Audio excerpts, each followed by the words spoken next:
Então, vamos orar então, vamos primeiro orar, né? Vamos orar.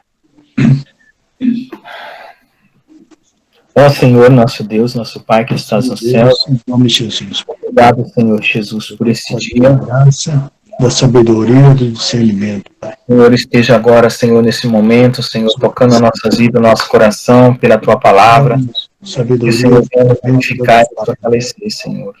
Obrigado, Senhor, por este nosso intelecto para a Tua palavra. Buscando ao Teu conhecimento, que o Senhor venha nos esvaziar de nós mesmos, encher-nos do Teu Espírito Santo. Perdoe os nossos pecados, Senhor. Abre nossa mente e nosso coração para entender a Tua palavra. Dá-nos sabedoria, temor de Ti, Senhor. Um coração disposto a obedecer. Abençoa cada um dos irmãos aqui. Abençoa nossos irmãos. Abençoa o irmão Teriano. Cada um de nós, graça sobre graça. Crescer no Teu conhecimento. E que essa aula seja abençoada por Ti, Senhor, e dirigida pelo Teu Espírito Santo. Tudo isso te pedimos, rogamos em nome do Senhor. Abençoa cada um. Amém. Amém. Então, irmãos, nós paramos no versículo 19, porque a primeira vez que a gente deu a aula, não tinha gravado, e a gente foi até o versículo 19. Aí eu fiz um reprise, porque apareciam outros irmãos, e na primeira vez eu tinha postado só figuras e não tinha colocado um material específico.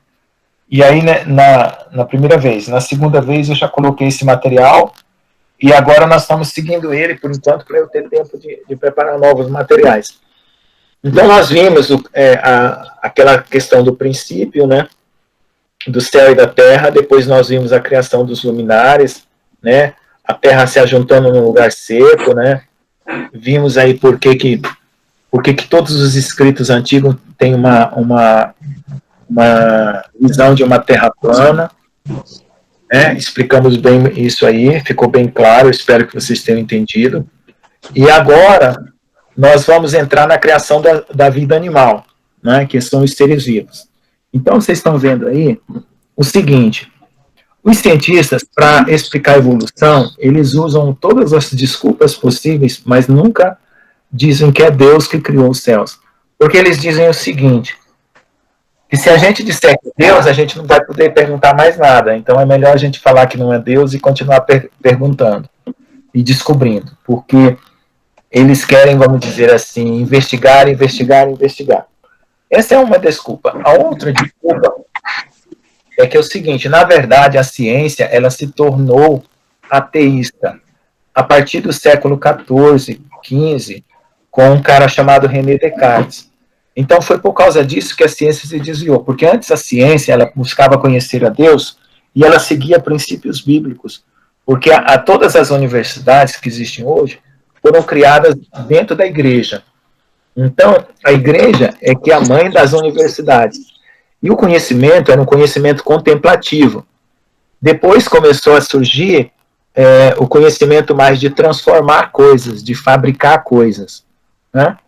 E esse conhecimento virou tecnologia, e ele se apartou de Deus porque a ciência hoje, ela não é uma ciência, vamos dizer, que ela busca a verdade, né, como base. Ela busca se apartar de qualquer coisa religiosa, né, para que ela seja uma resposta a uma emancipação humana. O homem quer se livrar de Deus. Na verdade, a ciência hoje, ela no fundo, ela quer isso.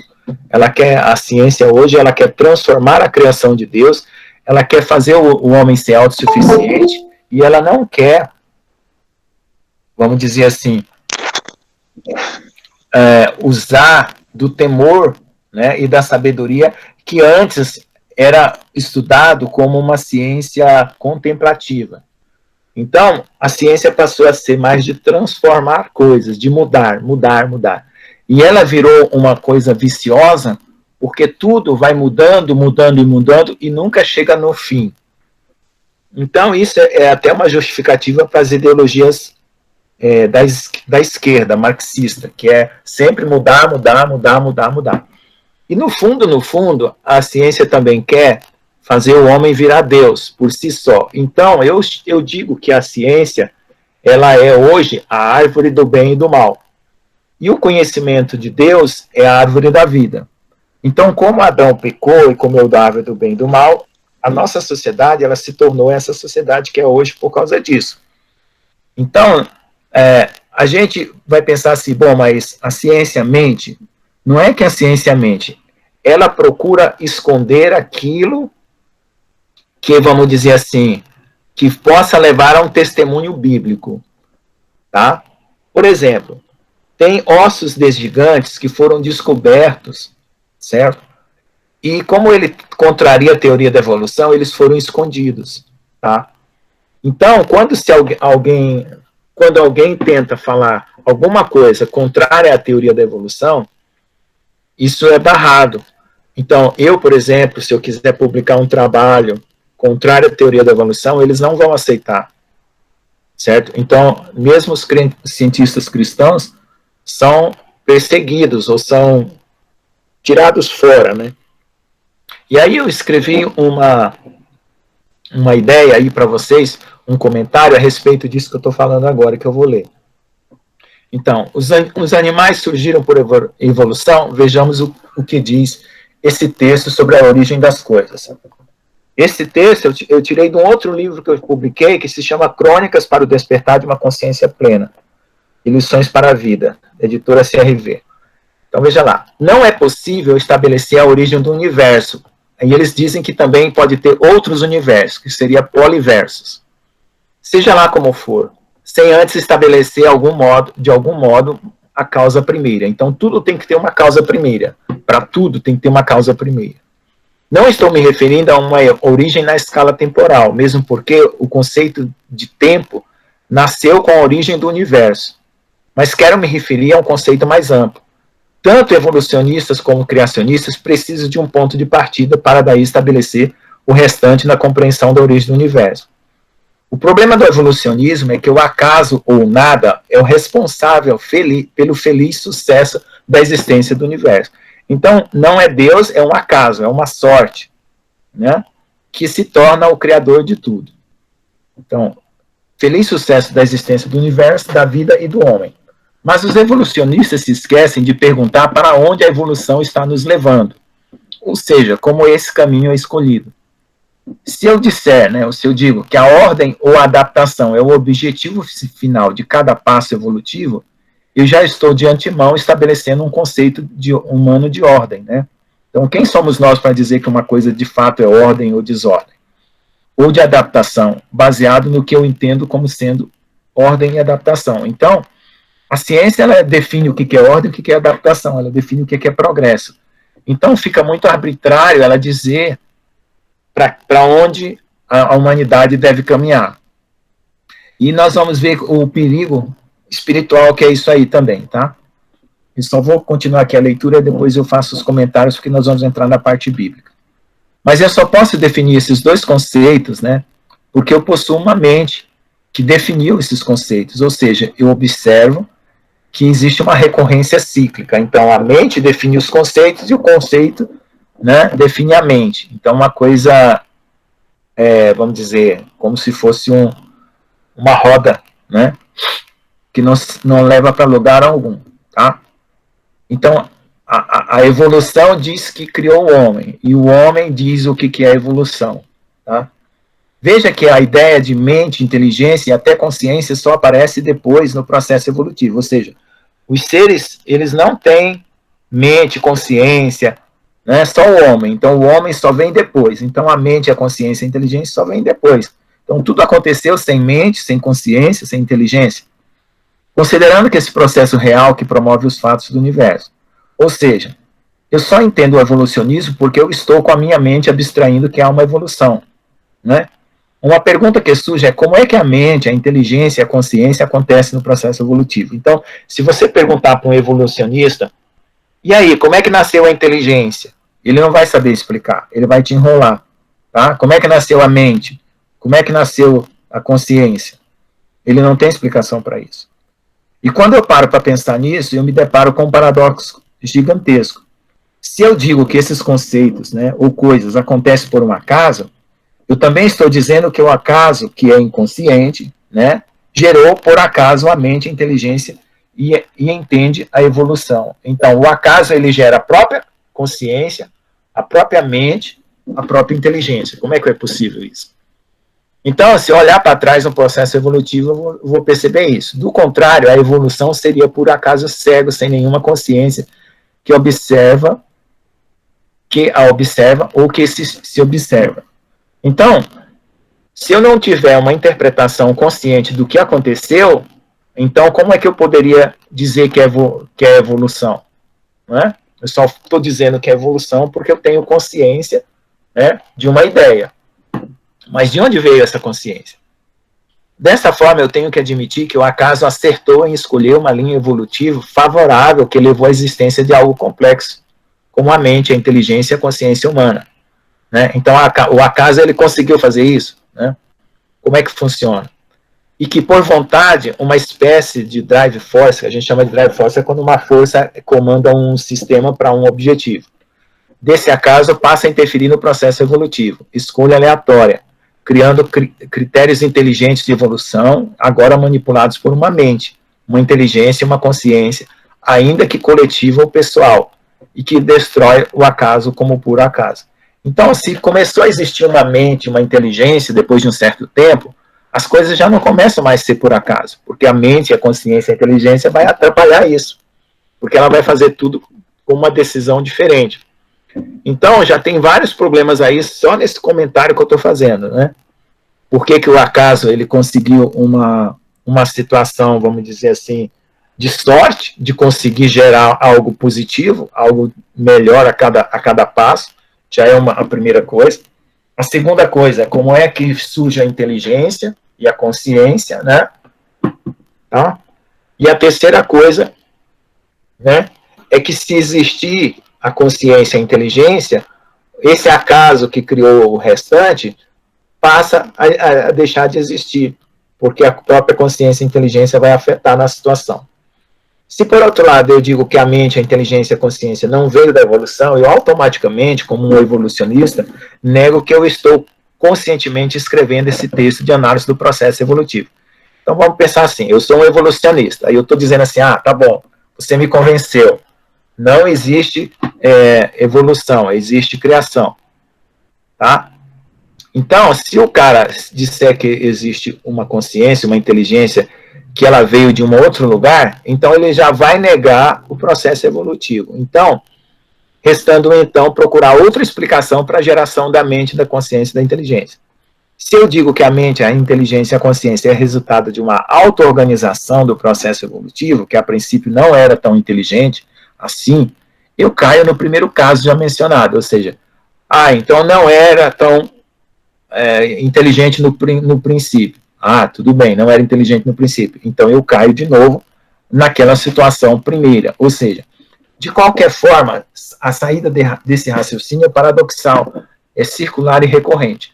Então, você, para questionar uma pessoa que acredita no evolucionismo, você já tem várias ferramentas aqui para questionar isso, para deixar ele na saia justa. Em primeiro lugar, que a palavra evo, né? Vem do mundo dos anjos. Evo quer dizer movimento de anjos, tá? Então você já quebra com a terminologia. Segundo lugar, como é que o acaso conseguiu dar certo as coisas, né? Como é que ele acertava cada passo seguinte e ia acertando? Como é que é feito isso? Como é que é feita uma escolha melhor a cada passo, sendo que não tem nenhuma inteligência cuidando disso? Terceira coisa, como é que surge a mente, que somos nós, a consciência e a inteligência no meio desse processo? Entendeu? E se surge, como a gente sabe que surgiu, porque nós estamos aqui conversando, então já destruiu o acaso que começou lá atrás. Né? Então, e se eu disser que não surge, que surge de outra maneira, aí volta a piorar ainda mais o raciocínio. Então, por outro lado, então nós temos problema com o evolucionismo, que eu estou abordando primeiro, e problema com o criacionismo. O criacionismo, da forma como eles colocam, também tem problemas, tá? Vamos lá. Então, eu estou dando ferramenta para vocês combater incredulidade, tá? Então, vamos dizer, então, o lado do criacionismo, onde estão os defeitos do criacionismo. Por outro lado, o criacionismo estabelece a origem da mente, da inteligência e da consciência a partir de Deus, e a partir daí ela discute que o processo, que é para alguns evolutivo, possui uma direção de escolha anterior, consciente e inteligente, que favoreceu a existência do universo, da vida e do homem. Até aí tudo bem. O criacionismo fala que a consciência veio de Deus, está tudo ótimo, não tem problema nenhum. Mas aí vai acontecer outros problemas, quer ver? Veja. Portanto, mesmo que eu seja um fraco criacionista, uma pessoa que não é tão criacionista assim, e coloque Deus como sendo a consciência que assiste e vai suavemente administrando as coisas que vão acontecendo na escolha evolutiva, né, em favor do universo, da vida do homem, eu ainda assim preciso mencionar um caminho para a evolução do criacionismo. Ou seja, mesmo que eu seja um criacionista, eu tenho que dizer para onde estamos indo, por que esse caminho que está sendo tomado é esse e não é outro. Ou seja, qual é o objetivo, qual é o propósito. Então, falar que você é criacionista e não falar de propósito para a criação também não resolve muito, tá? Então você já começa a perceber aí. Porque o criacionista, ele fica tentando sobreviver dentro da universidade, né? Porque ele tem a fé em Deus, só que ele não coloca, se ele não colocar propósito, certo? Ele não vai dar testemunho da sua fé. Então ele vai ser um criacionista fraco, né? Vamos dizer assim. Vemos, portanto, que o ponto-chave está em decidir se a evolução foi ou é assistida por uma mente, inteligência ou consciência, ou se dela resultam as coisas. Então, a gente já sabe que nada resulta, que as coisas não resultam de uma coisa inconsciente. Isso a gente já sabe que Deus é inteligente, é sábio, e que as coisas têm que resultar disso. Então, já tem esse ponto a favor. E a outra coisa é a seguinte: se o evolucionista diz que as coisas estão acontecendo por acaso, então você tem que dizer para ele, mostrar para ele, que está existindo uma inteligência, uma consciência que está gerando as coisas certas e não as coisas erradas. Por quê? Porque o evolucionista sabe que tudo na ciência tende para o pior e não para o melhor. Então, quando uma coisa está melhorando, é porque existe uma inteligência. Então, se você usar esse argumento de que existe uma inteligência porque as coisas estão evoluindo, né, aí você já mostra para ele que para sair de uma ameba e chegar no homem, teve que alguém fazer algo muito inteligente. Do contrário, isso não é possível. Por qualquer tentativa, isso não é possível. Então, o que aconteceu na criação? Deus criou o homem do pó da terra. O pó da terra é inferior ao homem, certo? Mas com a intervenção de Deus, o homem se tornou superior ao pó da terra. Então, mesmo que você diga que veio de algo inferior, você tem que colocar uma inteligência atuando, né? Uma consciência e um poder atuante, tá bom? De qualquer forma, uma vez que a mente, a inteligência e a consciência já existe como fato, o acaso é destruído se o ser consciente gerado ou não. Por evolução, passa a interferir no processo evolutivo, e a evolução puro do acaso só acontece nos lugares, entre aspas, né? Onde nenhum ser consciente interfere no processo. Aí você fala assim, aqui no planeta Terra já acabou a evolução. Você fala assim para ele, acabou a evolução, porque o homem está mexendo em tudo. Aí você pergunta para ele, onde está a evolução? Aí ele vai responder, deve estar lá nas estrelas, porque não tem ninguém lá atrapalhando a evolução. Entendeu? Então, mas a questão da consciência e da inteligência, eles não conseguem resolver. Tá bom? Aí vem o último argumento contra esse argumento das estrelas. Mas isso não impede que nesses lugares o processo evolutivo siga um caminho inteligente em busca de ordem e adaptação que favoreça a existência da vida. Aí fala assim, lá nas estrelas tudo está evoluindo para ter vida. Tá, tem certeza? Tenho. Então tem alguém inteligente trabalhando lá também. Bom? Então perceberam aí a argumentação? Né? Como é que ela funciona? Você tem que ir discutindo e quebrando esses argumentos. Ok? Então, esse texto vai ficar com vocês, depois vocês meditem, porque aí tem vários enlaces de frases que é para poder quebrar qualquer saída de qualquer maneira. Tá? Então, vamos para o versículo 1:20. Tá? Então, esse é só um comentário inicial, e aí nós vamos continuar com o versículo 1:20 de Gênesis. E disse Deus, Produz as águas cardumes de seres viventes e voem as aves acima da terra, sob o firmamento do céu, e assim aconteceu.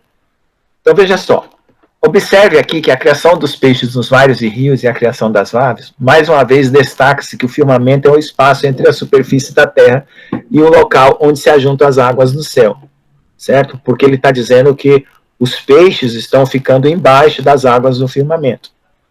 Isso mostra que esse firmamento não é algo sólido que sustenta os luminares celestes, e que não há outra região de água para cima desse firmamento, como alguns terraplanistas afirmam.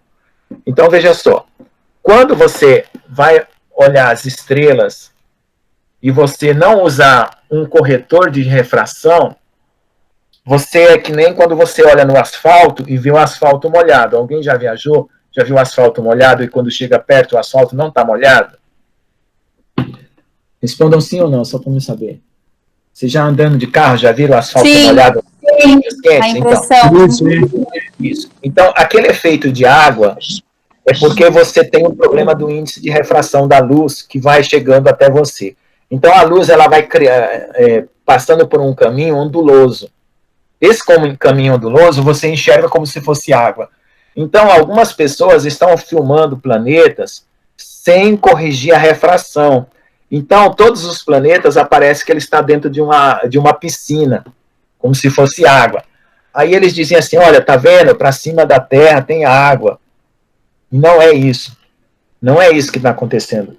As águas estão para fora do universo, como eu já falei na primeira aula. As águas estão no trono de Deus, porque Deus está fora do universo. Ao mesmo tempo que Deus está fora do universo, Deus está do nosso lado. E eu vou mostrar como que é isso aí. No final da aula eu vou mostrar como é que alguma coisa está fora e ao mesmo tempo está do nosso lado, tá? Mas esperem até o final da aula, senão perde a graça. Então, Gênesis, entenderam por que há algumas filmagens que são postadas no YouTube dos planetas, aparece como se fosse os planetas dentro de uma piscina de água, eles dizem que tem água lá em cima. Conseguiram entender? Sim ou não? Qualquer coisa vocês me perguntem no final. Bom, então o que é que tem lá no céu, na verdade? No céu, você tem os planetas. Cada órbita, ela gira numa frequência.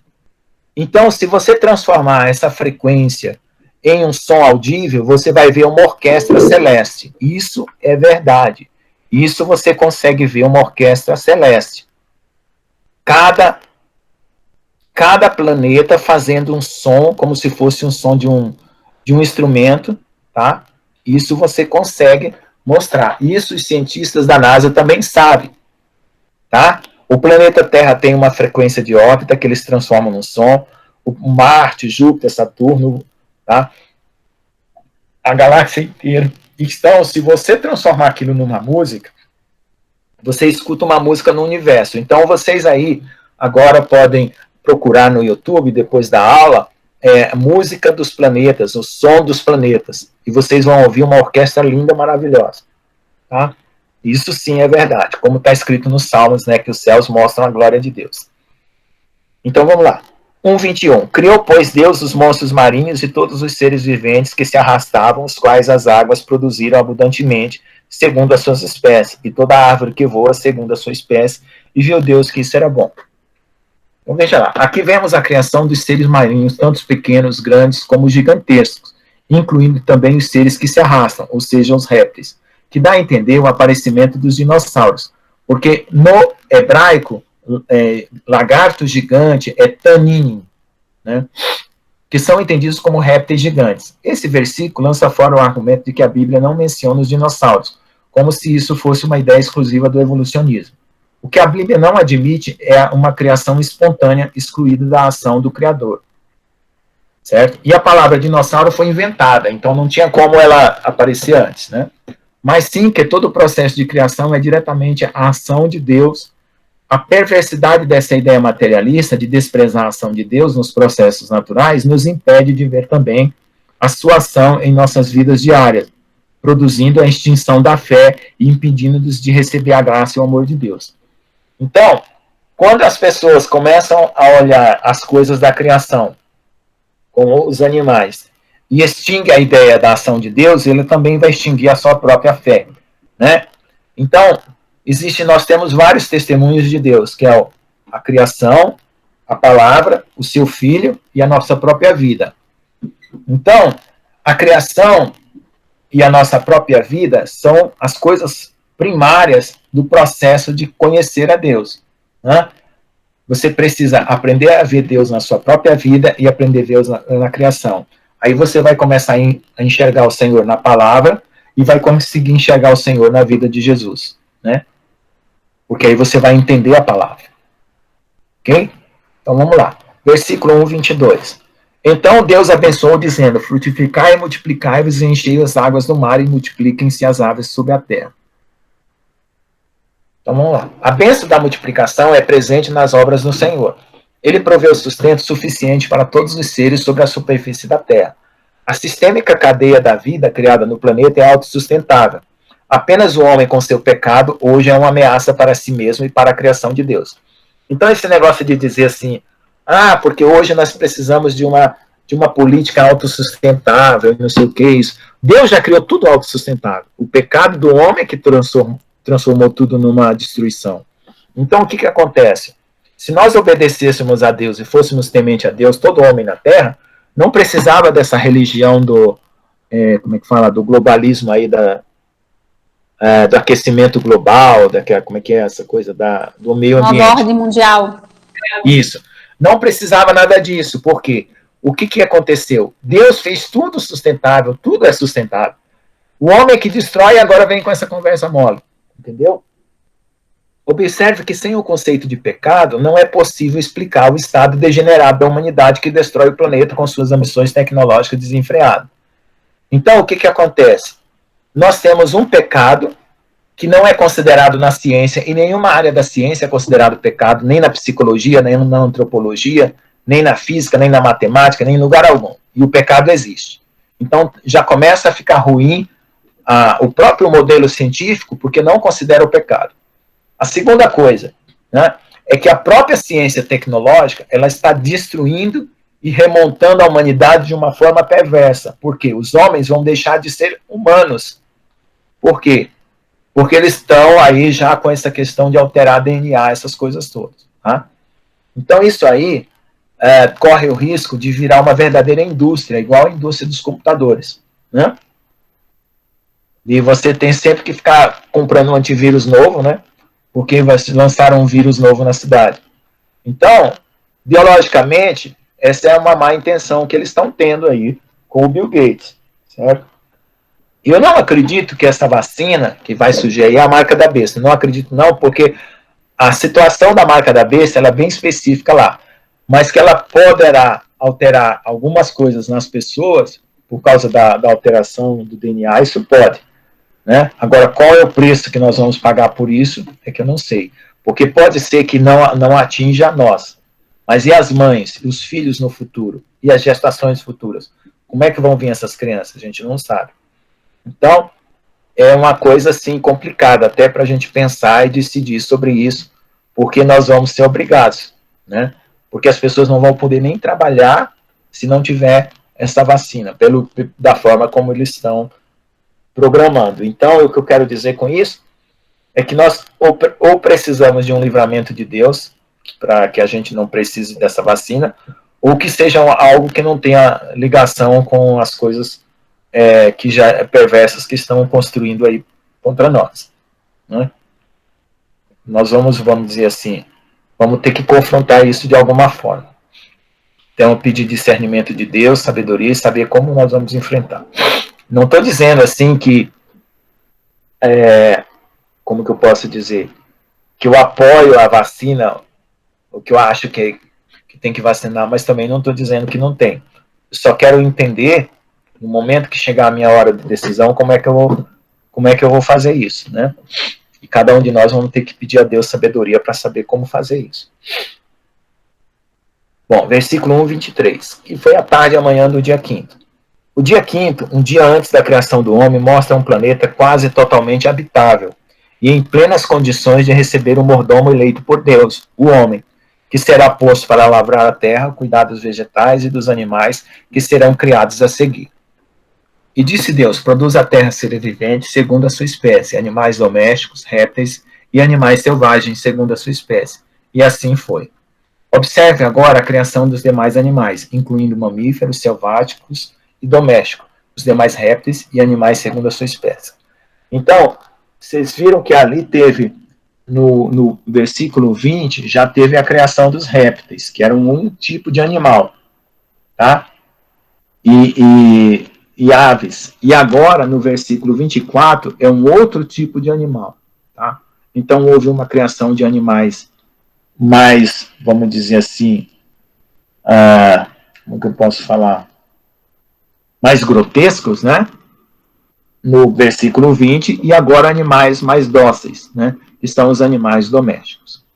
Então, versículo 1:25. Deus fez, portanto, todas as feras selvagens segundo a sua espécie, os rebanhos domésticos conforme a sua espécie, répteis e todos os animais seres vivos, cada qual de acordo com a sua espécie, observou Deus que isso era bom.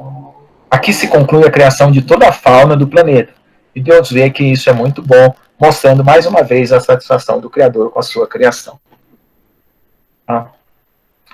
Me lembrem de cobrar o que eu prometi aqui no começo da aula, a questão do mundo lá. Como é que Deus está do lado e do lado de fora e ao nosso lado ao mesmo tempo. Observe o estilo do escritor mostrar a decisão de Deus de fazer. Observe o estilo do escritor, né, do escritor de Gênesis, mostrar a decisão de Deus de fazer e em seguida relatar que assim foi feito. Uma ordem precisa ser obedecida e esta é uma forma que o escritor de Gênesis encontrou de afirmar categoricamente que a palavra de Deus é totalmente obedecida. Isso irá mais à frente contrastar com a desobediência do homem.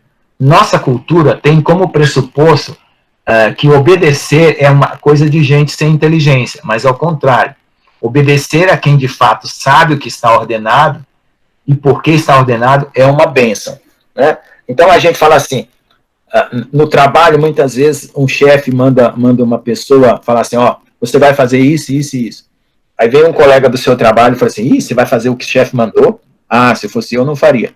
Por quê? Porque a pessoa está sempre induzindo, dizendo assim, quem obedece tudo é gente tola. Gente tola. Mas o problema não é esse, o problema é quem você está obedecendo, né? Se você está obedecendo a alguém que é inteligente e sábio, então a sua obediência é uma bênção, tá bom? Agora, se você obedece a alguém que é mau e vil, aí não vai ser bênção mesmo. Gênesis 1:26. E disse Deus, façamos o homem a nossa imagem e semelhança, conforme a nossa semelhança. Façamos o homem a nossa imagem, conforme a nossa semelhança. Domine ele sobre os peixes do mar, sobre as aves do céu, sobre os animais domésticos, sobre a terra, toda a terra, e sobre todo o réptil que se arrasta sobre a terra. Abordagem teológica.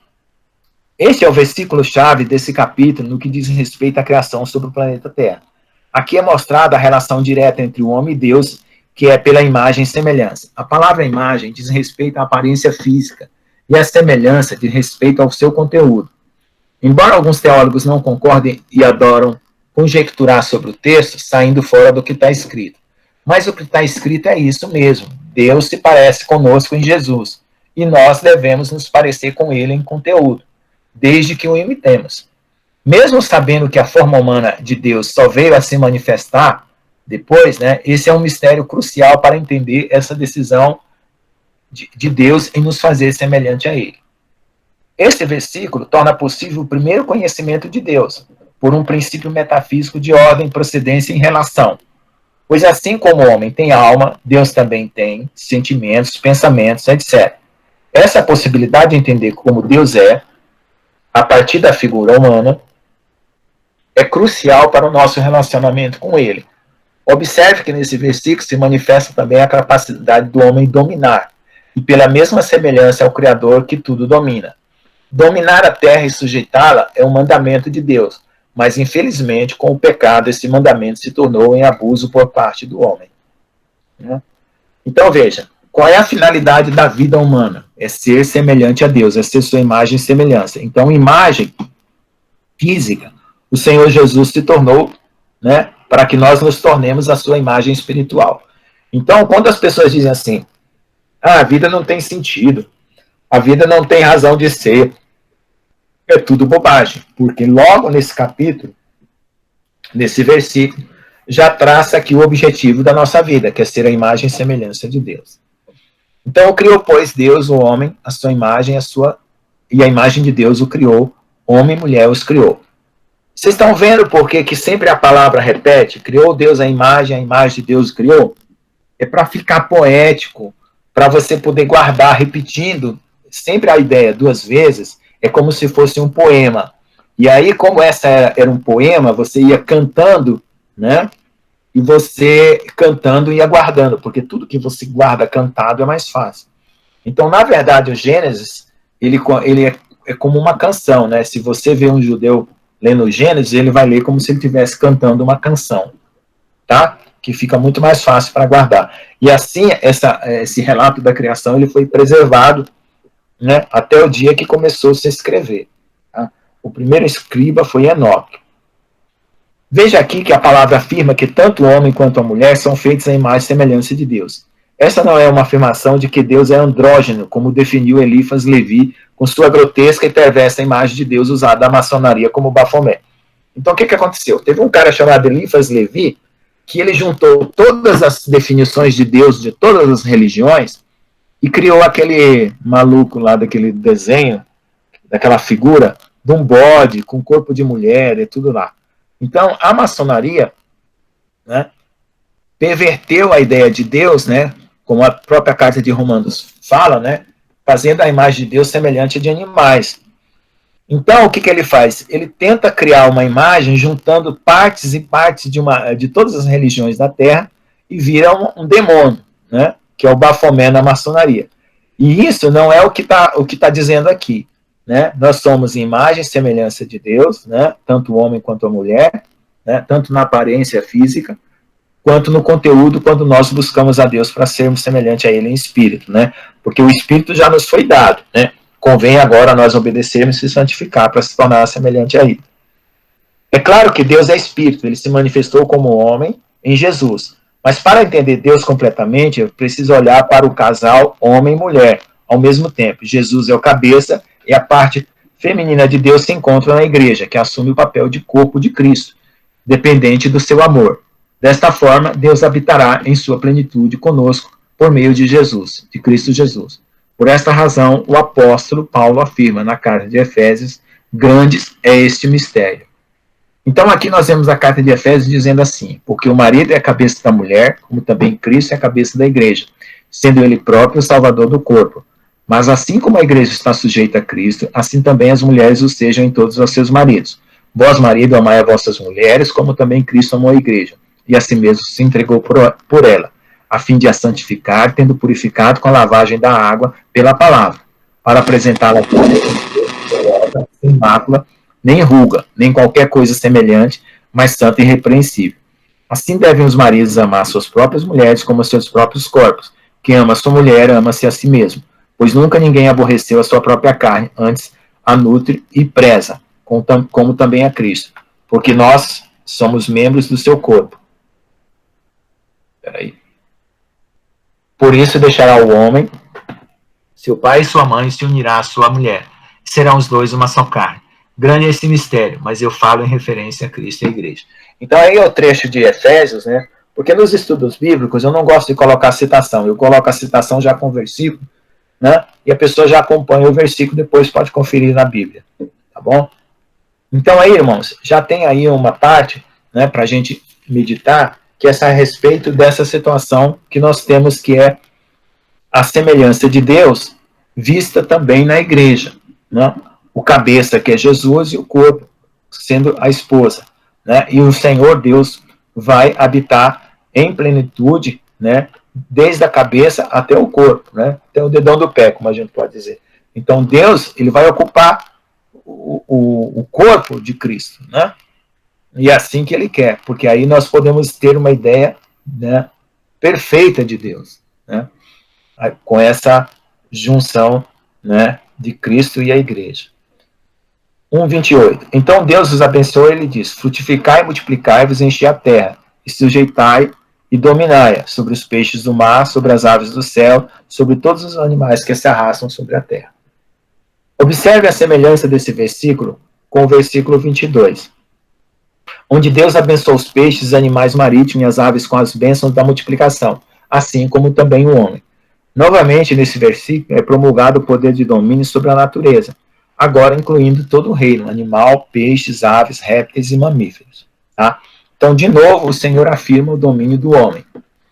Disse-lhe mais, eis que vos tenho dado todas as ervas que produzem semente, as quais se acham sobre a face de toda a terra, bem como todas as árvores em que há fruto que dê semente, ser-vos-ão para mantimento.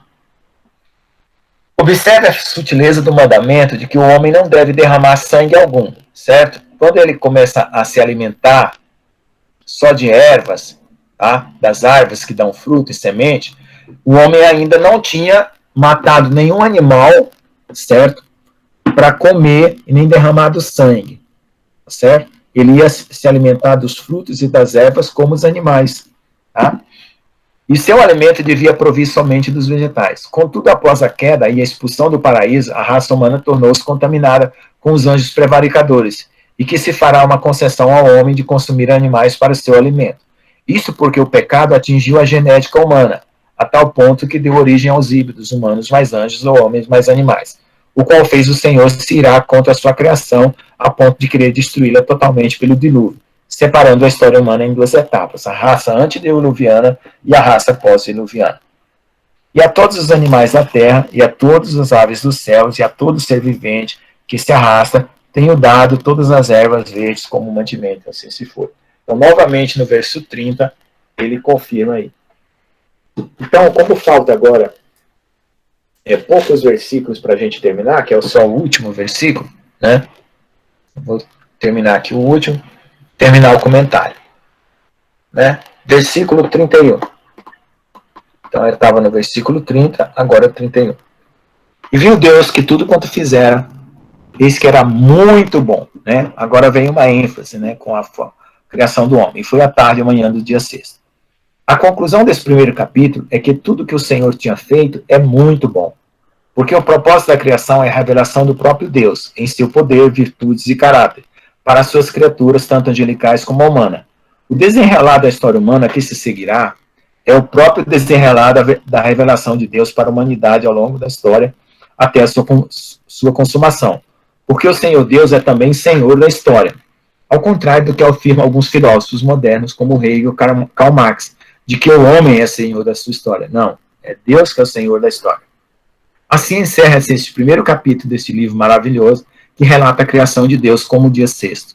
A escolha proposital de divisão do primeiro capítulo do livro de Gênesis em 31 versículos, e com o dia sexto, foi proposital pelos estudiosos da Bíblia, pois assim se reconhece a finalização de uma etapa da criação. Da mesma forma, o mundo dos homens se encerrará no sexto milênio e se iniciará no descanso de Deus após a redenção da igreja. Amém? Então, irmãos, aí tem uma conclusão aqui sobre a autoridade científica, né? Então vamos ver, porque sempre as pessoas discordam de que a Bíblia, né, tem alguma verdade, que é tudo mito, que é tudo invenção. Vamos ver lá. No livro de Gênesis há uma referência clara à criação da Pangeia, coisa que é ignorada pela ortodoxia científica moderna. Então, eles não se lembram que a própria Bíblia já falava de um continente único, né, de uma terra unida num só lugar.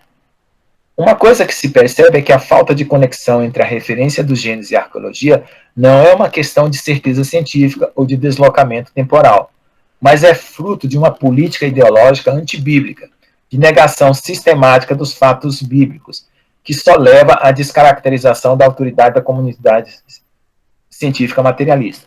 Então, cada vez que eles tentam dizer que a Bíblia está errada, né, Deus sempre aparece com um fato arqueológico comprovando a palavra de Deus. E isso vai quebrando a autoridade materialista deles. Quando se afirma que não há comprovação histórica de que tal fato bíblico não aconteceu, porque hoje em dia, nos jornais, na televisão, até de Davi eles duvidam que tenha existido. Né? Não tem comprovação histórica. Isso é uma falácia. É igual aquele negócio da farmácia. Né? A farmácia quer vender remédio, aí você conhece remédios desde a antiguidade que servem para determinadas curas, aí você fala, não tem comprovação científica. Aí no dia que o laboratório vai lá e como é que fala? Patenteia o remédio, aí pronto. Aí todo mundo é obrigado a comprar daquilo lá, porque começou a ter comprovação científica. Então, o que acontece?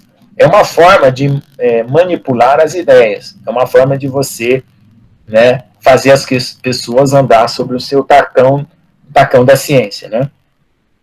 Então, quando se faz essa afirmação, está subrepticiamente induzindo a humanidade a pensar que a Bíblia não é digna de crédito, lançando sobre a mesma o seu caráter subjetivo contra o caráter histórico, né? Mal sabem esses falsos intérpretes das Escrituras que tal contradição não existe, porque o suposto subjetivismo poético, né, que eles dizem, é tudo subjetivo, diz respeito às profecias e essas fazem uma alusão cósmica entre passado e o futuro. Então, toda profecia é uma mistura de passado e futuro, mostrando que os aspectos e as atitudes humanas são possíveis de se repetir ao longo da história, coisa essa que está totalmente separada da descrição histórica dos acontecimentos, ainda que esta se intercale a descrição de uma batalha com uma impressão poética de um líder ou de um rei sobre o acontecido. Então, o que acontece? Tá? E eles esquecem de perceber que, mesmo nas profecias, há um conteúdo histórico do passado e diz sobre algo do futuro, né? E mesmo que a descrição seja poética, tá?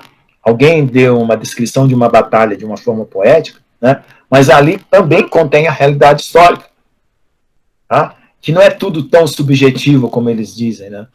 A ciência histórica, presunçosamente, acha que a Bíblia deveria trazer uma descrição precisa dos fatos da criação nos moldes de uma ciência moderna, que só se verbalizou como tal há menos de 300 anos. Então, a ciência moderna ela só tem 300 anos, e a Bíblia tem muito mais. Faixa essa estreitíssima dentro do espectro temporal de milhares ou milhões de anos. O relato bíblico, contudo, contém os elementos fixos da linguagem descritiva que resiste a todo o espectro temporal da história, desde o princípio até o dia de hoje, e que resistirá até o fim. Relacionar os dias bíblicos da criação com os dias contados a partir do sistema planetário, no intuito de invalidar um pelo outro, não passa de argumento frágil, de quem não percebe que o autor do livro, ao se referir a dias, tenta estabelecer etapas sob um referencial que fosse possível se reconhecido ao longo de todas as eras, enquanto durar o sistema planetário da forma como conhecemos. Então, aí o que acontece nessa história? Fala, mas o mundo não foi feito em 6 dias. Foi feito em milhões de anos, ou coisa do tipo. Então, nós já vimos isso, né, no primeiro versículo de Gênesis 1 para Gênesis 2, que ali tem uma passagem enorme de tempo, e depois nós vemos uma restauração de um caos inicial. Foi feito em 6 dias. Tá? Pois a configuração descritiva dessa criação serve para propósito dessa criação. Esse padrão descritivo, né, esse é o padrão descritivo bíblico, visto que o testemunho bíblico só existe porque existe um mundo decaído. Quando, então, houver outra criação, se isso ainda for necessário, se usará as configurações descritivas dessa nova criação, por aqueles que, com o mesmo caráter honesto, foram incumbidos de descrever. Certo? Então, foram homens honestos, tementes a Deus, que escreveu o Gênesis, né, para poder passar para nós essa descrição com esse padrão, né? Então, quando Deus fizer agora novos céus e nova terra, se for da vontade de Deus, ele vai permitir que essa história nova seja reescrita, né, para testemunho futuro. Mas se não for, também não vai precisar, né? Então isso vai ficar a cargo de Deus. Bem, irmãos? Então, aqui nós encerramos o capítulo 1 de Gênesis. A partir da quinta-feira a gente já tem o capítulo 2 para estudar. Então, aqui foi abordado vários temas, tem várias perguntas que vocês podem fazer, né? Então, fica a critério de vocês e eu vou explicar o que eu prometi. Vamos ver se minha câmera está funcionando. Vamos ver lá. Veja só, como é que Deus está ao mesmo tempo do nosso lado e fora do universo. Tá? Então, eu falei na aula passada, né, que as águas que correm do trono de Deus estão fora do universo. Então, eu tenho duas folhas de papel aqui, tá bom? E eu vou pegar uma caneta aqui, e eu vou chamar essa primeira folha, tá? De espaço e tempo do homem. Certo? Essa primeira folha aqui, ela vai se chamar espaço e tempo do homem, tá? Essa segunda folha, eu vou chamar ela de espaço e tempo de Deus. Tá? Então aqui, eu vou desenhar a Terra, tá? Júpiter aqui, só para vocês verem aqui, os planetas, as estrelas, o Sol, e assim por diante, tá vendo? Ok? Estão vendo, né? Esse papel está do lado de fora desse, não está? Sim. Está do lado de fora desse. Esse aqui é o espaço-tempo do homem. Agora eu vou desenhar como se fosse um trono, uma pessoa sentada, não sei desenhar muito bem. Tá? Vou chamar isso aqui de céu. E vou tentar desenhar um anjo aqui.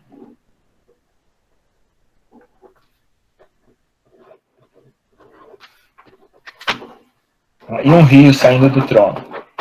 Tá vendo aqui?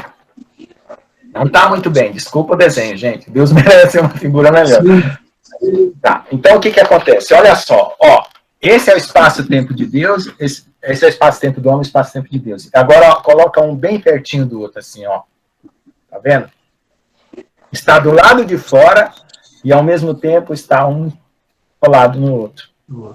Deu para entender? Por que Deus está do lado de fora do universo, lá fora, e ao mesmo tempo está aqui do nosso lado? Tá bom? Então é isso. Se alguém tiver perguntas, pode fazer pergunta.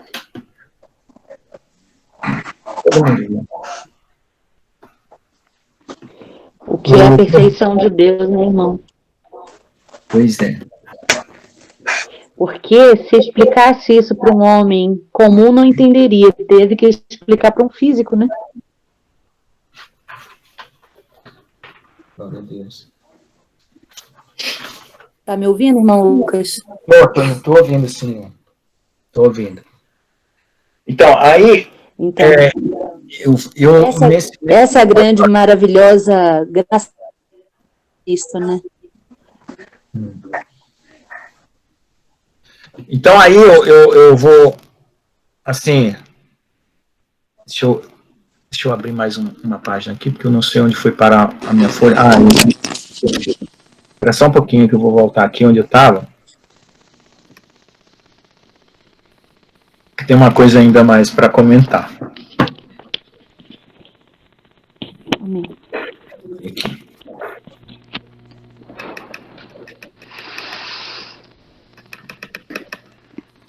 Olha, esse jeito aqui de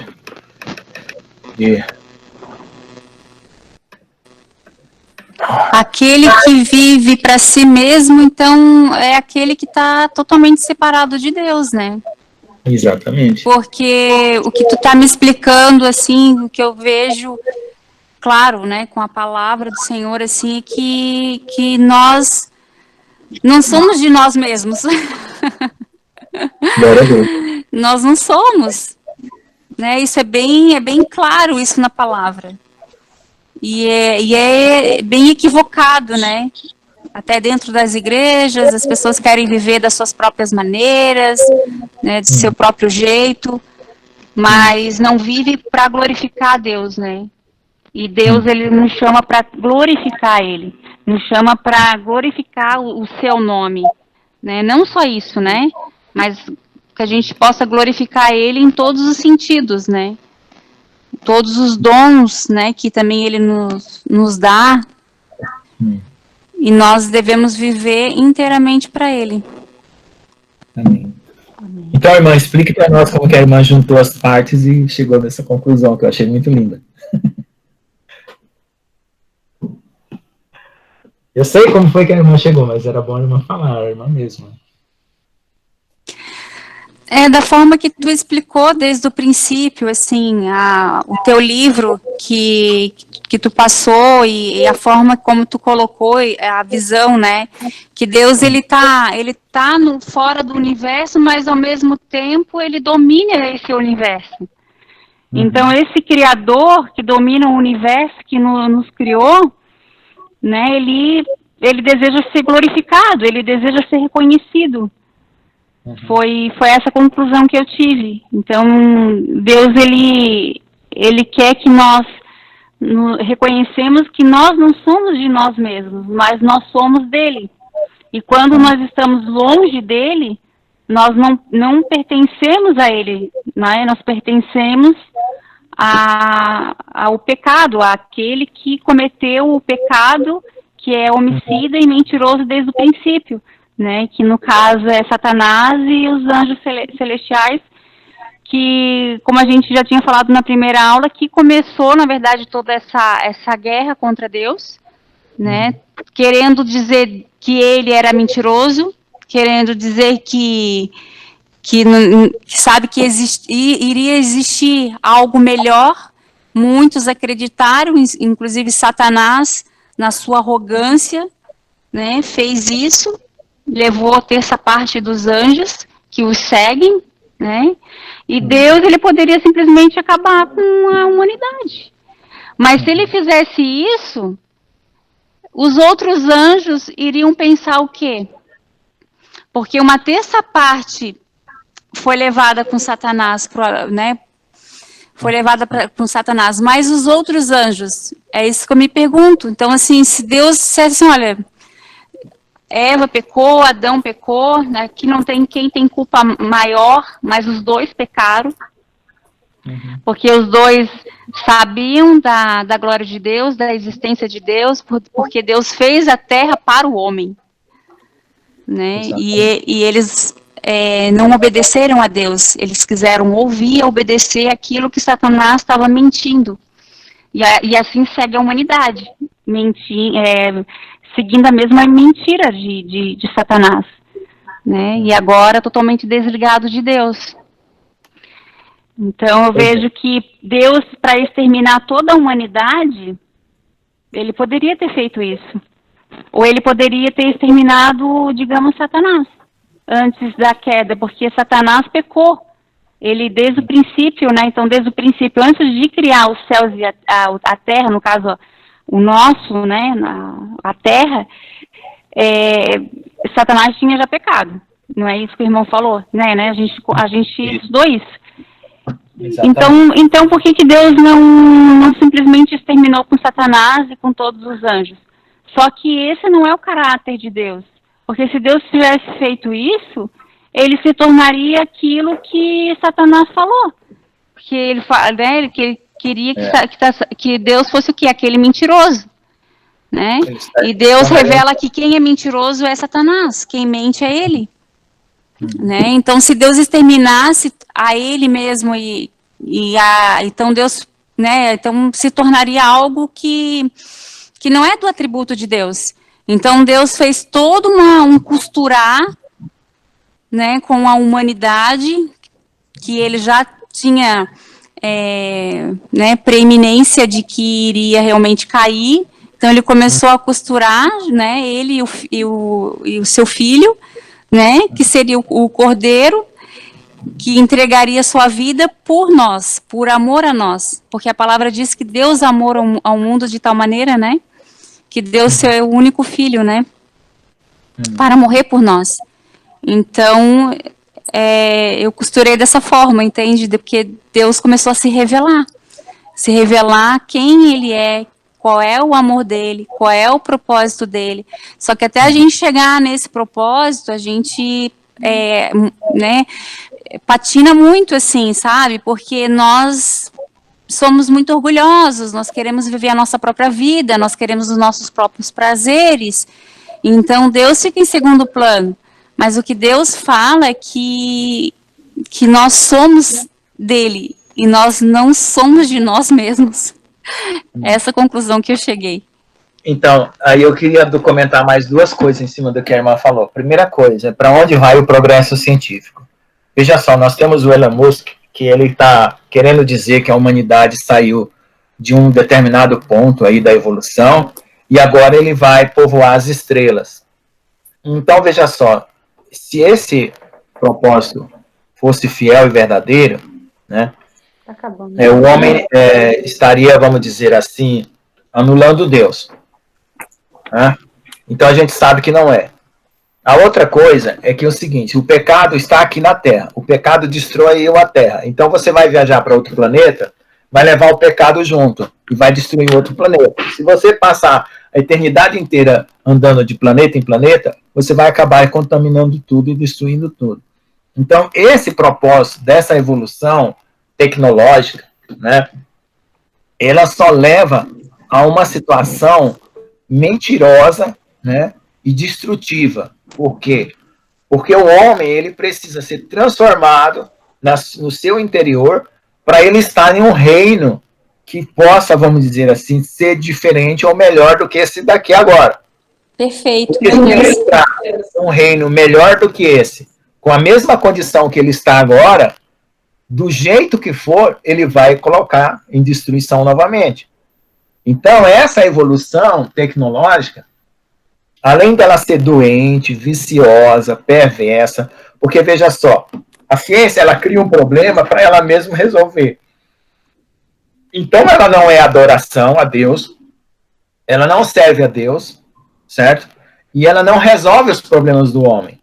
E nem sequer ela dá significado.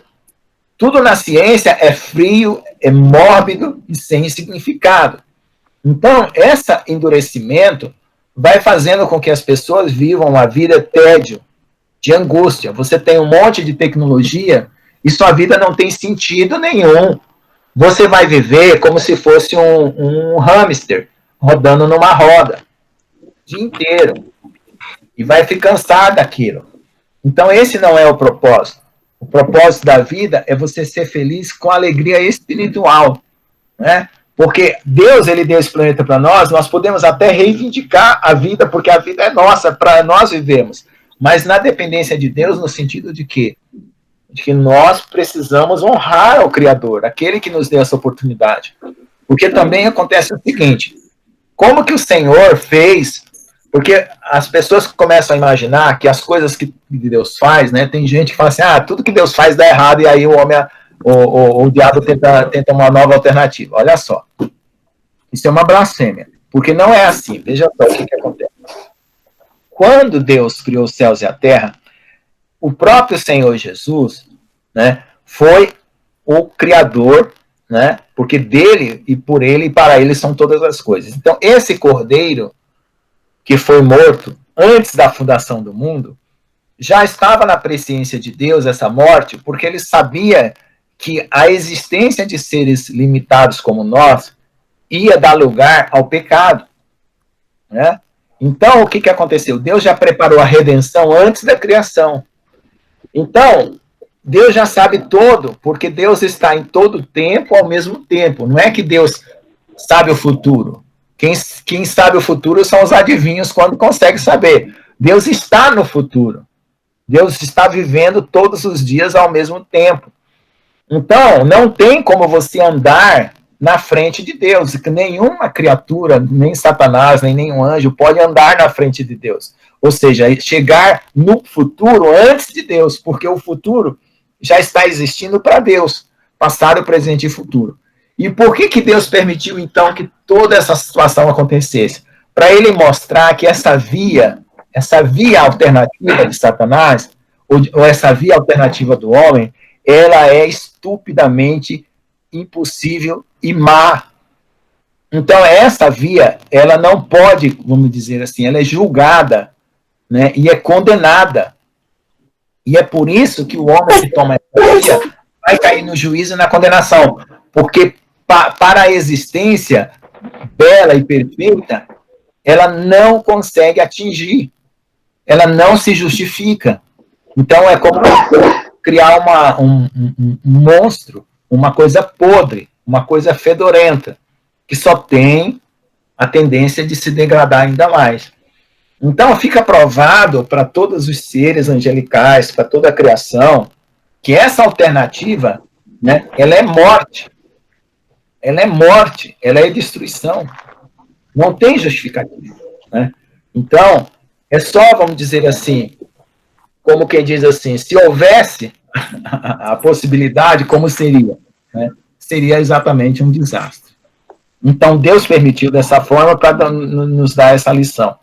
E a outra coisa é que, apesar de que o mal sempre tenta perturbar os caminhos de Deus, Deus usa disso para nos disciplinar, para nos ensinar, para nos corrigir, porque Ele está formando uma coisa que antes nós não tínhamos, né? E que não acontece por evolução, acontece por provação, é a formação do caráter, o caráter de Deus. Então, essa situação, né, do caráter de Deus é adquirida por um processo espiritual, né? Não é por evolução, não é por nenhum mecanismo que o homem possa alcançar. Então, é pelo poder de Deus, onde que só Ele pode gerar em nós uma imagem e semelhança de Jesus, né? Que justifique a nossa própria existência. Porque se nós não nos tornarmos a imagem e semelhança de Jesus, nós não conseguimos justificar a nossa existência. E aí nós nos tornamos o quê? Uma coisa apodrecida, degradante. E as demais criaturas, né, dependem, vamos dizer, dessa redenção. Tudo mais, como a própria palavra de Deus fala, né, que a criação geme esperando a manifestação da glória do Filho de Deus. Ou seja, porque nós somos participantes da vida eterna. O único ser absolutamente eterno e imortal é Deus. E nós vamos viver por participação, né? Nós nunca vamos ser absolutamente eternos, como Deus é. Nós vamos viver porque Ele está nos agregando a Ele por amor, para que nós possamos ser eternos.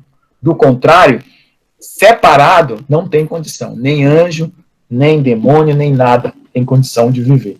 Porque até o próprio Satanás precisa de Deus para existir. Tem uma palavra aqui, irmão, que eu queria só comentar, que está em 1 João 3, que fala assim: aquele que pratica o pecado procede do diabo, porque o diabo vive pecando desde o princípio. Para isso se manifestou o Filho de Deus, para destruir as obras do diabo. Uhum. Glória a Deus. Né? Então, aquele que pratica o pecado, quando nós praticamos o pecado, né, nós procedemos o quê? Do diabo. Por isso que aquele que tem uma nova vida, que seja regenerado em Cristo Jesus. Por isso que a santidade, a busca da santidade, de viver e buscar a glória de Deus para a nossa vida, é a coisa mais importante, né? Porque se a gente não busca a glória de Deus e não busca a vontade dele para a nossa vida e não a nossa, porque nós não vivemos para nós mesmos, vivemos para a glória dele. Nós procedemos do quê? Do diabo. Porque o diabo vive pecando desde o princípio. Então, nós saímos do pecado, né? Então, quando saímos do pecado, nós não devemos mais pecar. Claro que a gente, né, é pecador e cometemos deslize, mas eu acho que vocês conseguiram me entender quando eu falo do pecado, né? É porque tem os pecados e o pecado como semente, né? É, isso aí. O pecado como semente, ele vai ser tirado na redenção do nosso corpo. Isso. Os pecados, né? E a gente é perdoado dos nossos pecados e nós ainda mantemos algum pecado por causa que a semente ainda não foi tirada. Quando a semente for tirada, aí não. E então, amém. A gente vê, por exemplo, a questão da santificação nossa, né? De vermos a Deus, né? Que é algo que a gente tem que desejar, sabe? Porque, veja só, eu imagino um grande privilégio de você ver o Criador, o rosto do Criador, sabe? O autor de todo esse universo, aquele que criou os céus e a terra. Esse, para mim, é o privilégio máximo, sabe? E as pessoas correm o risco de viver numa eternidade, é como o prefeito, o governador, né? Que nunca saiu na rua, Você nem sabe a cara dele. Então vai viver numa eternidade como? Se nunca vê o Criador, né? Então eu considero o galardão de ver a face de Deus o maior de todos. Eu não imagino que tenha outro maior. Porque, veja só, você sentar ao lado de Deus, né, reinar com Cristo, e ver a face dele, e participar de tudo isso, e sendo que você poderia não existir. Deus poderia não ter feito nenhum de nós, né? E a palavra de Deus fala que ele fala, não tenho prazer na morte de ninguém, diz o Senhor Deus. Portanto, convertei-vos e viverei. Ezequiel 18:32. Uhum. Lindo isso, né? Exatamente. Pois é, irmãos, espero que tenha sido uma bênção para vocês, né? Esse estudo. E se qualquer dúvida, e depois se vocês quiserem perguntar também nas lives seguintes sobre esse assunto, né, sobre como você pode ver que todos os raciocínios que eles são errados, ou uns raciocínios estúpidos, eles são circulares, eles caem nele mesmo e não tem saída, né? Como o evolucionismo eu mostrei, tá? Que o evolucionismo, até a própria definição da palavra evolução já é um erro, né? E ainda o fato dele não conseguir explicar a inteligência, a consciência. E mesmo que explique, não explica o significado das coisas. E é isso que as pessoas, às vezes, se cegam, né, aceitando essa ideia da forma na própria universidade, né, onde eu convivo, a gente vê as pessoas aceitando isso, porque o homem gosta de viver na regra da maioria, né? A regra da maioria é a que vale, né? Ela pode estar certa ou pode estar errada. O homem segue como um guia, um cego guiando outro cego, né? Como o Celiano escreveu aí. Né? Professor Lucas. Ô, irmão, fale. O professor citou aí a respeito do conhecimento de Deus, que é para o bem da vida. E eu fico pensando, para o bem da vida. E aí eu fico pensando na questão do intelecto do homem. Fico pensando assim, por que alguns têm um nível de QI mais alto e outros menos? Eu fico pensando, tipo, esses Beethoven, Thomas Edison, qual é a capacidade de uso do QI desses homens? O irmão tem noção disso ou não? Irmãos, eu sei o seguinte, que existem pessoas mais inteligentes ou não, mas eu vejo também que a gente na nossa vida tem muitas travas que a gente às vezes pode adquirir. Talvez uma criança, né, poderia ser muito inteligente se ela não tivesse tido algumas travas durante a vida dela. Mas eu vejo que também o mais importante, irmão, porque assim, o mundo intelectual, ele é, de certa forma, enganoso. Porque a sociedade nossa, ela valoriza o inteligente, mas não valoriza o honesto, o fiel. Então, o inteligente às vezes pode ser até desonesto e infiel e está sendo valorizado. Agora, a questão de que, por exemplo, Thomas Edison falou que ele roubava muito as ideias dos outros, né? Então, ele usava a inteligência dele de forma astuciosa. Agora, teve homens inteligentes tementes a Deus, como Isaac Newton, né? Muitos falam mal dele, mas ele era um homem temente a Deus, né? O Pascal, tem vários e vários, o Pasteur, Louis Pasteur, né? O Louis Pasteur tem até uma história bem interessante, que ele estava no trem lendo a Bíblia. Aí um jovem sentou do lado do trem e falou assim, poxa vida, como um senhor, uma era tão moderna, né?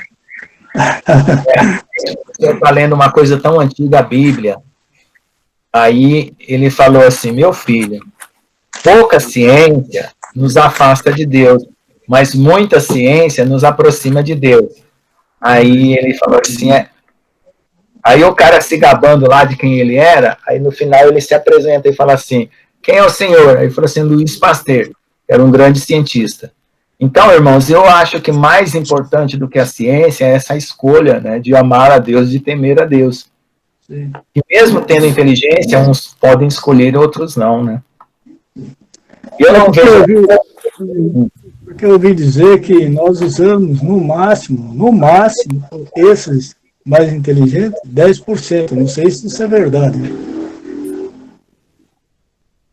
Olha, eu não sei dizer. Eu só sei que o nosso conhecimento, da forma como Deus criou Adão, ele foi regredindo. A capacidade humana, veja que Adão tinha a capacidade de dar nome para todos os animais e lembrar de todos os nomes, de todas as espécies que Deus criou. Sim. Então, essa capacidade, ela foi regredindo. Então, nós, e os anjos... Sem catalogar, né? Porque não tinha escrita. Pois é. Haja cabeça. Então, o homem foi criado muito mais inteligente do que ele é hoje, né? Claro. Agora, os que são tão inteligentes aí, que parecem ser mais inteligentes, mas que não temem a Deus, se fosse comparado com Adão, eu acho que ele não seria tão inteligente, não. Como o irmão falou aí, a respeito da... Às vezes é inteligente, mas não tem sabedoria, né? E Deus fala para que a gente peça sabedoria que Ele dá de boa vontade. Sim, claro. Muito conhecimento pelo... o irmão disse. Irmão, posso dizer que o irmão é um irmão sábio. Eu não conheço o irmão, não sei o intelecto, mas sim, o irmão é muito mais sábio, porque eu conheço pessoas assim, sabe, que têm condições também financeiras, pessoas que estudam muito, lê muito, mas não tem nenhuma sabedoria, né? Nada. Eu vejo o seguinte, o que adianta tanto intelecto se aquele intelecto aprendeu um monte de coisas mentirosas, né? Também. Porque a teoria da evolução é uma mentira. Sim. Certo? Tem várias mentiras na ciência. Então, por quê? Porque, embora eles vejam que as coisas acontecem, né, que eles admitem que acontece, mas eles não admitem que vem por meio de Deus. Então, se você está olhando uma coisa e não está sabendo de forma de fato aquilo está acontecendo, você está vendo apenas uma parte da realidade. E aquela parte da realidade está envolvida em engano, né? Sim. Então, é isso que é o problema. Agradeço a irmã Michele. Isso é que é o pior. Irmão, eu só vou fazer mais uma pergunta aí para finalizar, porque é algo que eu sempre tive dúvida. Quando eu comecei, eu me converti, eu li as escrituras, eu amo o livro de Gênesis. Acho que por isso que Deus me colocou o irmão Lucas como professor para mim ajudar a clarear o entendimento. Sobre a questão do dilúvio ali, né? Porque Deus, ele fala ali, né, que farei desaparecer da face da terra o homem que criei, né? Toda a carne, né? Tudo iria desaparecer, porque a terra está cheia de violência. E muitas vezes as pessoas já me perguntaram assim, sabe? Mas a terra era violenta, mas assim, e hoje, não é? Hoje a gente tem a violência, hoje... Por que Deus não vai acabar com o dilúvio? Né? Por que Deus não manda o dilúvio de novo? Sabe? E eu me pegava nesse texto aqui, eu perguntava, mas por que Deus quis exterminar com a humanidade? Porque a humanidade estava... O homem estava corrompido, né? Mas desde o princípio ele estava, né? Ali, depois da queda. E a violência... Aí eu comecei a estudar, tá? Ver algumas coisas sobre a questão dos nefilins, dos anjos caídos. Mas é que, irmão, isso não é visto, assim, por grandes pastores, pelos pastores, sabe? Eles justificam isso de uma outra forma. Como que eu posso argumentar? Deixa eu explicar. Me ajuda. Se você for para a maçonaria, mas você não pode, né? E você ia ver que os maçons ensinam exatamente do jeito que está na Bíblia, que os nefilins e tal e tal. Então, como é que um pastor, que muitas vezes se torna maçom, no primeiro dia que ele se torna maçom, ele sai de um caixão com os olhos vendados no primeiro ritual de iniciação, onde ele tem que respeitar até as colunas, o quadriculado do chão, a divisão da sala, e ele diz que ele nasceu naquele dia. Aí ele vem numa igreja e ele contradiz o que está escrito na Bíblia. Porque lá dentro da maçonaria é ensinado que existiam os nefilins. Sabe? Só que o que está errado dentro da maçonaria é que lá quem tem razão é o diabo. Entende? Então, é incrível a gente ver pastores, né, que se tiver ligado para a maçonaria, para mim não tem nenhum respeito. A outra coisa é o seguinte, se você disser, irmã, que foram os filhos de Deus, que eram os filhos de Sete, que casaram com as filhas dos homens, e Deus mandou o dilúvio, você vai acabar dando razão para Caim, não para Abel. Sabe por quê? Deixa eu te contar. Quando a Terra era no princípio, ela tinha um campo magnético mais intenso, existia um vapor que corria toda a Terra, certo? Então, os animais e o homem era grande, crescia mais do que cresce hoje. Então, alguns textos dizem que Adão era grande, era grandão, não era pequeno, que nem nós. Então, veja só, se foi os filhos de Deus que pecaram com as filhas dos homens, então as filhas dos homens eram as filhas de Caim. E nasceram os gigantes, esses gigantes começaram a devorar a terra. Ué, mas se eram filhos de Deus com as filhas de Caim, então eles começaram a devorar a terra, então o culpado eram os filhos de Deus e não os filhos dos homens. Porque eles começaram a devorar a terra. Entende? Aí você vai estar dando razão para Caim. Então, eu não aceito essa interpretação de que foram os filhos de Deus, os homens de Sete, que casaram com as filhas de Caim, porque você vai acabar dando razão para Caim. Porque a consequência dessa união foi o devorar da terra. E se foi o devorar da terra, a consequência foi mostrada e não é negada. Mas e a causa?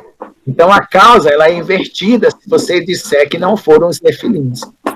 Aí você vai acabar dizendo assim, ó, tá vendo? A culpa foi dos filhos de Sete, porque eles pecaram, e aí o que aconteceu? A terra ficou contaminada e começaram a destruir a terra.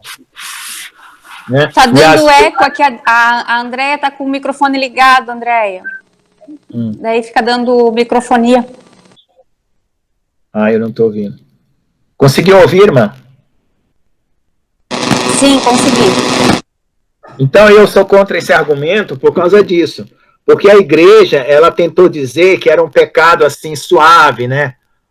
Porque era apenas uma desobediência de irmãos cristãos, né? Ou crentes do início do mundo com pessoas desobedientes. Irmãos, tem tanta gente que está casando hoje, Deus não destruiu o mundo. Tanta gente na igreja casando com gente errada, que Deus não... Isso não tem argumento para Deus destruir um planeta inteiro. A questão é que esses Exatamente. Esses anjos que eles vieram, eles misturaram até com os animais. É por isso que os deuses antigos têm formas de animais com homens, formas híbridas. Veja o deus Anubis do Egito, né? E vários deuses lá, de várias culturas. É porque eles fizeram essa ciência da manipulação genética. Professor, eu vi um vídeo teu sobre um vídeo da evolução que eu fiquei assim, pasmem, né? Pois é. Nossa, aquilo lá eles escondem, né? Comecei a pesquisar e ver que faz sentido, sabe? Aquelas rochas, sabe? E aí eu, nossa, tem que ter um sentido sobre isso, porque Deus não ia destruir simplesmente porque o homem estava pecado.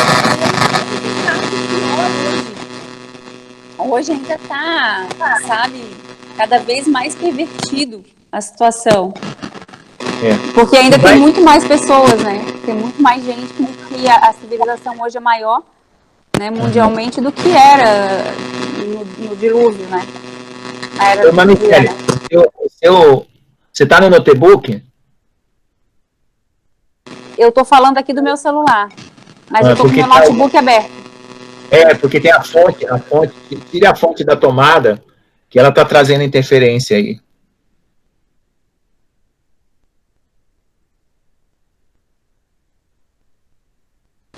Pronto? Mas é isso.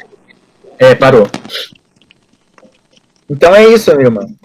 Então tem alguns irmãos aí nos grupos que não aceitam o livro de Enoque, que não aceitam, né? E eu tenho 70 passagens, depois eu vou mostrar, que está na Bíblia, que são tiradas do livro de Enoque. Então, só por isso, né? E até aquela própria passagem que fala que quando vier o Filho do Homem, né, e se assentar no trono, está no livro de Enoque. Está no livro de, acho que é Isaías, ou não sei, não me lembro qual é, um dos profetas, mas também está no livro de Enoque, que é mais anterior. Então, e ainda que eu peguei todas as diretivas que o anjo deu lá, de o sol nasce na tal porta, tal porta, tal porta, eu fui calculando, coloquei na planilha do Excel, e dá para fazer um calendário, eu consigo fazer um calendário hoje, dá até para dizer onde que o Enoque estava naquele dia, dá para dizer que a Terra tinha um outro ângulo de inclinação do seu eixo, porque quando você compara com as datas, ela está um pouquinho deslocada. Quando ele diz que ele estava na quarta porta, naquele dia, quando ele recebeu a revelação, pela forma como ele está dizendo, você entende que ele estava ali mais ou menos naquela região ali do Oriente Médio, do Iraque, um pouco para cima de Jerusalém ali. Então, dá para ver várias coisas. Então, o problema que eu vejo no livro de Enoque foi as traduções, porque ele foi corrompido pelas traduções, né? Então, é isso que eu vejo. Mas que ele descreve, porque, irmãos, nós vamos ver demônios quando eles começarem a aparecer aí, como se sendo a solução para essa tecnologia. E o povo vai ser até proibido falar mal de demônios, como hoje é proibido falar mal do homossexualismo. Você vai, espere só, para ver. Que eles vão justificar que eles estão trazendo a redenção para a raça humana, o progresso para a raça humana. Esse negócio ainda vai piorar ainda. Sabe? E é um engano. Por isso que fala a grande tentação que há de vir sobre a face da terra, como está escrito na carta lá da igreja de Filadélfia, né? Ou é de Efésios, né? Aquela carta fala: eu te guardarei, né? Porque foste fiel. Igreja de Filadélfia, exatamente. Capítulo 3, verso 10, Apocalipse 3:10. Vai ter uma grande tentação na face da terra, uma grande tentação. Por isso que Deus está permitindo que nós nos aprofundemos na palavra. A palavra hoje, ela está dando detalhes de dia, de hora, de condições, de situações, de guerra, de reis, de quem vai levantar contra quem. Tudo isso a gente está vendo nos estudos bíblicos, irmãos. Porque quando a palavra for tirada de nós, a gente vai saber exatamente o que vai acontecer antes de acontecer. E a gente vai poder andar no escuro. E o povo não vai conseguir entender isso. Por isso que está escrito em Daniel. Eu vejo uma parte da igreja de Cristo se levantando, querendo buscar o entendimento, mas eu ainda vejo uma grande parte totalmente fechada para isso, presa, sabe, em esses dogmas, enfim. Pela aflição. Esses que estão dormindo, que Deus ama, que vão se salvar pela aflição. Porque as pragas e as trombetas vai estar salvando gente, né? Vai estar salvando gente. Vai estar morrendo gente sem salvação, mas também vai estar salvando gente. Então, eu creio que vão salvar pela aflição. Mas aqueles que Deus está escolhendo agora, para, vamos dizer assim, como primícias, né? Para nos prepararmos, é que nós vamos estar com Jesus no milênio, né? Essa tem que ser a nossa perseverança.